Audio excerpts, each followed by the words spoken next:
प्यारे बच्चों नमस्कार। आइए एक बार फिर से आपका बहुत बहुत स्वागत है रुक जाना नहीं योजना के तहत संस्कृत भाषा के इस पाठ्यांश में। मैं पढ़ा रहा हूं कक्षा 10वीं का संस्कृत और एक नए पाठ के साथ मैं आपके सामने एक बार फिर से हाजिर हूं। पाठ का नाम है जननी तुल्य वत्सला, पाठ क्रमांक 4। आप देख पा रहे होंगे आपके पास सेमुशी नामक पुस्तक है ही, और इस पाठ को हम पढ़ेंगे। इस पाठ में क्या खास बात है और किस तरह ये पाठ हमारे लिए महत्वपूर्ण हो सकता है, इसमें किस तरह के सवाल पूछे जाएंगे, हम संक्षेप में और थोड़ा एक गति में, एक स्पीड में हम इस पाठ को पढ़ेंगे। आइए फटाफट शुरू करते हैं, लेकिन थोड़ी सी इसकी भूमिका जान लेते हैं। जननी तुल्य वत्सला, जननी अर्थात माता और तुल्य माने समान, वत्सला मतलब प्रेम या स्नेह। जो माँ होती हैं वो सभी पर समान रूप से स्नेह करती हैं। हाँ, लेकिन इस पाठ में कुछ विशेष है, वो आपको अभी मालूम चलेगा। मैं पहले बता देना चाहता हूँ, ये जो पाठ है महर्षि वेदव्यास विरचितस्य ऐतिहासिक ग्रंथस्य महाभारतस्य वन पर्व इत्यतः गृहीतः। यानी ये जो पाठ है एक ऐतिहासिक ग्रंथ हमारे भारत देश का है, महाभारत, जो कि वेदव्यास जी के द्वारा लिखा गया है। और उस महाभारत में प्यारे बच्चों आपको शायद आप जानते होंगे कि 18 पर्व हैं। पर्व का मतलब हुआ एक तरह से यूनिट या इकाई। तो 18 इकाइयां हैं, उनमें से एक इकाई का नाम है वन पर्व। उस वन पर्व से यह कहानी ली गई है। इस कहानी में क्या है बोले, एयम कथा सर्वेषु प्राणिषु समदृष्टि भावनाम प्रबोधयति। ये जो कहानी है सभी प्राणियों के प्रति, इस संसार में जितने भी प्राणी हैं, जीव जंतु है, उनके ऊपर एक समान दृष्टि की भावना को बढ़ाती है, हमें ज्ञान कराती है कि हमें सभी प्राणियों को एक समान दृष्टि से ही देखना चाहिए। अस्याः अभीप्सितः अर्थो अस्ति यत् समाजे विद्यमानान् दुर्बलान् प्राणिनः प्रतियपि मातुः वात्सल्यं प्रकर्षेणैव भवति। इसकी हालांकि इस पाठ का जो एक मूल भाव क्या है, उसमें मूल भाव ये है कि जो समाज में, जो इस हमारे समाज में, भारतीय परिदृश्य में जो दुर्बल लोग हैं, अर्थात जिनके अंदर थोड़ा कम शक्ति है, कम ज्ञान है, कम पावर है, कम ताकत है, ऐसे जो प्राणी हैं उनके प्रति माता का जो वात्सल्य होता है, जो स्नेह होता है, कुछ ज़्यादा होता है। वैसे तो सबके ऊपर बराबर रहता है, सभी के ऊपर बराबर स्नेह रहता है, किंतु जो माँ का जो बेटा या जो पुत्र, जो संतति थोड़ा कमज़ोर होता है या उसके अंदर दुर्बल होता है, दुर्बलता होती है, उस पर कुछ ज़्यादा वात्सल्य रहता है, स्नेह रहता है। इसी भाव को यहाँ पर बतलाया गया है। आइए हम कहानी फटाफट शुरू करते हैं। कहानी में बतलाया गया है, कश्चित कृषकः बलिवर्दाभ्याम क्षेत्र कर्षणम कुर्वन् आसीत्। प्यारे बच्चों में बताना चाहूँगा, इस पाठ से गद्यांश में जरूर 4 नंबर का सवाल आता है, और कई बार इसमें से जो है 2-2 नंबर वाले प्रश्न भी आ सकते हैं। तो किम कुर्वन्नासीत्, तो बोले क्षेत्र कर्षणम, क्षेत्र माने खेत, कर्षणम यानी जुताई, खेत को जोत रहा था। कौन? किसान जोत रहा था। किससे जोत रहा था? तो बोले बलिवर्दाभ्याम, बलिवर्दा माने बैलों के साथ। कोई किसान अपने दोनों बैलों से उस खेत में हल चला रहा है, जोत रहा है। तयोः बलिवर्दयोः एकः शरीरेण दुर्बलः जवेन गन्तुमशक्तश्च आसीत्।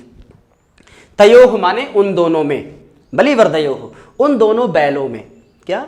जो एक था शरीर से थोड़ा दुर्बल था, थोड़ा कमजोर था। एक बैल तो अच्छा हट्टा कट्टा था और एक बेचारा दुर्बल, थोड़ा कमजोर सा था। और कैसा था? जवेन गंतुम अशक्तश्च आसीत्, यानी कि जब से, तीव्र गति से खेत जोतने में थोड़ा अशक्त था, बेचारा थोड़ा कमजोर था, तो बहुत तेजी से वो खेत में हल को नहीं खींच पा रहा था। अतः कृषकः तम दुर्बलम वृषभम तोदनेन नुदम अवर्तत। उसने तो फिर वो क्या करता है, आपने कभी खेत में किसान को हल चलाते हुए देखा हो, तो जिस तरफ का बैल धीमा चलता है उसको बार बार वो डंडे से ऐसे गोंचा मारते हैं। उस डंडे में सामने की तरफ ऐसे कील जैसा कुछ नुकीला हिस्सा लगा रहता है, और उससे बार बार बैल को वैसे मतलब कुचकते हैं, उसको नोदित करते हैं, उसको चुभाते हैं, वो डंडे से उसको मारते हैं, प्रताड़ित करते हैं। हाँ, तो वैसा ही किसान वैसा ही कर रहा था। सह ऋषभः हलमूढ्वा गन्तुमशक्तः क्षेत्रे पपात। वो जो बैल था बेचारा, वो बड़ा ही कमजोर था, तो हल के भार को नहीं संभाल पाया, और उतने गहराई से, उतने ताकत से उसको नहीं खींच पाया हल को। तो वो क्या किया कि थोड़ी देर बाद वो थक कर जमीन पर ही अचानक से गिर पड़ा, पपात, गिर पड़ा। अतः क्रुद्धा कृषिवलः तमुत्थापयितुं बहुवारं यत्नम् अकरोत् तथापि वृषः नोत्थितः। गुस्से में किसान क्या करने लगा, उस बैठे हुए बैल को मार मार कर उठाने का प्रयास करने लगा और बहुत कोशिश किया, लेकिन फिर भी वह बैल उठा नहीं। न उत्थितः। आप देख रहे होंगे इस चित्र में कैसे वह बैल गिरा हुआ है और किसान उसको बार बार प्रताड़ित कर रहा है। भौमौ पतितं स्वपुत्रं दृष्ट्वा सर्वधेनूनां मातुः सुरभेः नेत्राभ्याम अश्रूणि अविरासन। भूमौ अर्थात पृथ्वी पर, भूमि पर गिरे हुए अपने पुत्र को देखकर, अब ये तो बैल है, ये किसका पुत्र हुआ आगे बताता हूं। भूमि पर गिरे हुए अपने पुत्र को दृष्टवा माने देखकर सर्वधेनूनां मातुः, सर्वधेनु यानी सभी गायों की, जो गौवंश की, गाय हो या बैल, सभी गौवंश की जो माता है वह कौन है? तो प्यारे बच्चों उनका नाम है सुरभि। अर्थात सुरभि को समस्त गौवंश की, सभी गौओं की, जितनी भी गायें हैं इस सृष्टि में, उनकी जो माता है वह स्वर्गलोक में रहती हैं। ऐसी मान्यता है हमारे पौराणिक शास्त्रों में, ग्रंथों में, कि गौवंश की, गायों की जो माँ है, गाय बैल इत्यादि जो गौवंश है उनकी माँ कौन है? सुरभि। वो सुरभि मैया अपने नेत्रों से आंसू बहाने लगी ऊपर देख करके। सुरभेः इयम् अवस्थां दृष्ट्वा सुराधिपः ताम् अपृच्छत्। सुरभि, जो सुरभि माता वहां पर अपने आंसू बहाने लगी, उनके इस प्रकार की अवस्था और दशा को देखकर सुराधिपः, सुराणाम अधिपः, सुर माने देवता और अधिपः माने राजा, तो देवताओं के राजा कौन? अर्थात इंद्र। देवराज इंद्र ने ताम अपृक्षत, उनसे पूछा। क्या पूछा? अयि शुभे किमेवं रोदिषि उच्चतामिति साच। मतलब हे शुभ, हे सुरभि, आप क्यों रो रही हैं? कहिए क्या हुआ? उन्होंने कहा क्या? विनिपातो नवः कश्चित् दृश्यते त्रिदशाधिप अहम तो पुत्रम शोचामि तेन रोदिमि कौशिका। कि हे इंद्र, हे कौशिका, मैं क्यों रो रही हूं? कोई भी बच्चा जब संकट में पड़ा होता है, विनिपात यानी जब किसी के ऊपर बहुत ज्यादा दुख आता है, वह बच्चा गिर जाता है, तो वह मुझसे देखा नहीं जाता। और मैं अपने पुत्र की दशा को देख रही हूं। मेरा बैल, मेरा पुत्र वहां पर जमीन में गिर पड़ा है और वह किसान उसे बार बार मारकर उठाने की कोशिश कर रहा है। बस मैं उसी पुत्र के बारे में सोच रही हूं। तेन रोदिमि कौशिका, इसलिए मैं उस पर रो रही हूं। भो वासव पुत्रस्य दैन्यम दृष्ट्वा अहम रोदिमि। बोले हे वासव, यहां पर इंद्र को कई नामों से संबोधित किया गया है। प्यारे बच्चों ध्यान से देखिए, पहले कहा सुराधिपः माने देवताओं का राजा, फिर यहां पर कहा कौशिक यानी इसका भी नाम एक इंद्र है, फिर कहा भो वासव, वासव का मतलब भी इंद्र है, आगे शक्र, शक्र का मतलब भी इंद्र है। तो कई बार इंद्र के पर्यायवाची में ये 3-4 चीजें यहां पर दी हुई हैं। वासव रामना केन संबोधयति, वासव के नाम से किसको संबोधित किया गया? तो इंद्र को संबोधित किया गया। आप लोग बिल्कुल कंफ्यूज ना हो, ऐसे 3-4 नामों पे आप इंद्र, देवराज इंद्र जी का नाम ले सकते हैं। तो बोले भो वासव, हे इंद्र, मैं अपने पुत्र के दुख को देखकर रो रही हूं। सह दीन इति जानन्नपि कृषका तम बहुधा पीड़यति। वह मेरा बच्चा जो बेचारा बैल वहां पर नीचे गिरा पड़ा हुआ है, वह दीनहीन है, कमजोर है। तम मतलब इतना जानते हुए भी वह जो कृषक है, वह किसान है, वो बार बार उसको पीड़ित कर रहा है। सह कृच्छ्रेण भारम उद्वहति, वह बेचारा बड़े कष्ट से भार को उठाता है वह बैल। इतरमिव धुरम बोढ़ुम सह न शक्नोति, इसके पश्चात भी जो है इससे ज्यादा भार वह नहीं ढो सकता। एतद् भवान पश्यति ना, यह आप देख रहे हैं ना। इस तरह उस सुरभि ने इंद्र को जवाब दिया। तब इंद्र ने कहा भद्रे नूनम, हे देवी, ये तो बड़ी अच्छी बात है, लेकिन सहस्त्राधिकेषु पुत्रेषु सत्स्वपि तव अस्मिन्नेव एतादृशं वात्सल्यं कथम। कि हे देवी, आपके तो हजारों से भी ज्यादा बच्चे हैं, आप तो गौओं की माता है और इस संसार में न जाने कितने गाय बैल होंगे, तो आपका इसी बैल के बच्चे पर इतना स्नेह क्यों है? आप इसी पर क्यों इतना रो रही हैं? भाई इस संसार में तो बहुत सारे गाय बैल हैं, आप सबके लिए रोना चाहिए आपको। इति इंद्रेण पृष्ठा सुरभि प्रत्यवोचत। ऐसा जब इंद्र ने पूछा तो सुरभि ने क्या कहा कि यदि पुत्र सहस्त्रम में वात्सल्यम सर्वत्र सममेव में दीने चातनये देवा प्रकृत्या यैधिका भवेत। क्या बोले कि भले ही मेरे 1000 से अधिक पुत्र हैं हे देवराज, मेरे बहुत सारे पुत्र हैं और उन सभी पुत्रों में मेरा जो वात्सल्य है वो समम एव है। समम एव यानी समान रूप से सभी बच्चों में मेरा स्नेह है। ऐसा उस गायों की माता सुरभि ने कहा कि हे देवराज, उन सभी बच्चों में मेरा समान रूप से प्रेम और स्नेह है, लेकिन दीने च तनये देव, हे इंद्र, उनमें से भी, उन सभी पुत्रों में से भी जो भी मेरा संतान, जो बच्चा मेरा दीन होता है, जो किसी कारण से दुखी होता है या कम बलशाली होता है, निर्बल होता है, किसी कारण से अशक्त होता है, उसके अंदर उतनी शक्ति नहीं होती, तो ऐसे बच्चे पर मेरी कृपा थोड़ी ज़्यादा हो जाती है, उस पर मुझे कुछ ज़्यादा ही स्नेह आता है और उसी की वजह से मैं इस बच्चे के कारण रो रही हूँ। बोले दीन सुत पर, यानी कि उस जो उसके ऊपर मेरी प्रकृति के रूप से मेरी कृपा है। बहूनि अपत्यानि में संतीति सत्यम, मेरे बहुत सारे अपत्य माने पुत्र हैं, ये बात सत्य है। तथापि अहम एतस्मिन् पुत्रे विशिष्य आत्मवेदनाम अनुभवामि, मेरे बहुत सारे बहूनि अपत्यानि में संति, मेरे बहुत सारे पुत्र हैं, ये बात सच है। तथापि फिर भी मैं इस पुत्र के लिए विशेष तौर पर आत्मवेदना, अपने अंदर के कष्ट को महसूस कर रही हूं, आत्मवेदना का अनुभव कर रही हूं। यतो ही अयम अन्येभ्यो दुर्बलः, क्यों? क्योंकि यतो ही अर्थात क्योंकि ये जो बैल है ये दूसरों की अपेक्षा बड़ा दुर्बल है और बेचारे को थोड़ा ज़्यादा ख्याल की ज़रूरत है, उसको कुछ दिन थोड़ा आराम की ज़रूरत है। वह लगातार काम कर करके बहुत दुखी हो चुका है।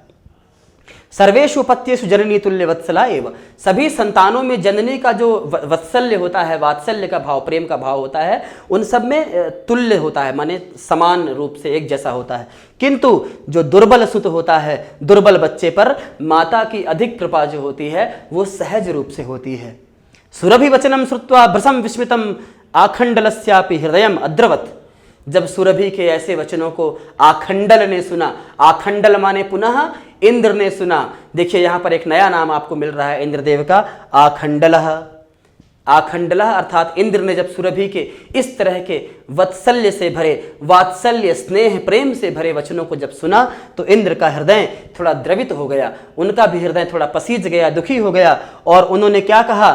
सच तामेव असांत्वयत, उन्होंने सुरभि गौओं की माता को, गायों की माता सुरभि को सांत्वना दी। क्या कहा कि भद्रे गच्छ, आप गच्छ वत्से, अब आप जाओ देवी, सर्वम भद्रम जायेत, सब कुछ बहुत अच्छा हो जाएगा, आप जाओ। और यकीन मानिए इसके बाद इंद्र ने क्या किया? अचिरादेव चंडवातेना मेघरवैश्च सह प्रवर्षः समजायत।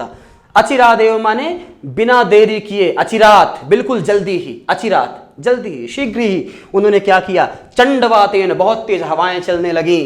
मेघरवैश्च, बादल जोर से गरजने लगे तो थोड़ी छांव हो गई। जो बहुत धूप में जल रहा था किसान और वो बैल, उनको थोड़ा राहत मिली। बहुत तेज हवाएं चलने लगी और जोर जोर से बिजली कड़कने लगी। और प्रवर्षः समजायत, जोर जोर से बारिश होने लगी। जब बहुत तेज बारिश होने लगी तो उसकी वजह से क्या हुआ कि मिट्टी थोड़ी गीली हो गई। अब उस किसान को हल चलाने में भी आसानी, ऊपर जो धूप था वो भी खत्म और माहौल भी, मौसम भी बहुत शांत हो गया। लोकानां पश्यताम एव सर्वत्र जलोपप्लवः संजातः, और चारों तरफ संसार में जल प्लावित, यानी चारों तरफ वर्षा ही वर्षा हो जाने से पानी ही पानी हो गया, जल से प्लावित हो गया, भर गया। कृषका हर्षातिरेकेण कर्षणा विमुखा सन वृषभो नीत्वा गृहमगात, और जब उस किसान ने देखा अरे इतनी अच्छी बारिश हो रही है, बहुत अच्छा कीचड़ हो गया, अब तो जुताई की भी आवश्यकता नहीं, वह किसान जो है हर्ष के अतिरेक से, हर्ष माने अत्यधिक प्रसन्न होकर, और खेती किसानी का वो जुताई का काम, कर्षण विमुखा, वो खेती का किसानी का काम छोड़ करके और अपने बैलों को लेकर वह घर चला गया। तो लास्ट में क्या श्लोक लिखा हुआ है? अपत्येषु च सर्वेषु जननी तुल्य वत्सला पुत्रे दीने तु सा माता कृपार्द हृदया भवेत। इसका भाव यही है प्यारे बच्चों कि सभी अपत्य माने सभी संतानों में जो माँ होती है, माँ का जो एक स्नेह होता है, माता की जो एक कृपा प्रेम जो होती है माँ की, वो सभी बच्चों में समान रूप से रहती है। लेकिन फिर भी जो बच्चा थोड़ा दीन होता है, दुर्बल होता है, शक्तिहीन होता है, थोड़ा किसी कारण से बुद्धि से या बल से थोड़ा कम जब होता है ना, तो ऐसे कमजोर बच्चे पर उस माता की करुणामयी निगाह होती है, एक करुणा भी जुड़ी रहती है। स्नेह प्रेम तो होता ही है, प्रेम के साथ साथ एक करुणा, एक आत्मवेदना का भाव जुड़ा रहता है। प्यारे बच्चों, उम्मीद है आपने इस पाठ को समझा होगा। इस पाठ से बड़े अच्छे अच्छे सवाल पूछे जाते हैं। कई बार इन पाठों से आपको ये पूछ लिया जाता है, क्या बोलते हैं कि पूरा गद्यांश दे देते हैं कई बार, और गद्यांश के अलावा भी इनमें कई बार इन पाठों से आपको प्रश्नवाचक शब्द भी बनाने को कह दिया जाता है। कई बार किसने किससे कहा, इंद्र ने किससे कहा, सुरभि ने क्या कहा, तो ये बातें भी आ जाती हैं। जब आप इस तरह की बात सुने कि आपकी कृपा इस शिशु पर इतनी ज़्यादा क्यों है, तो आप तुरंत समझ जाएंगे कि ये इंद्र ने कहा होगा।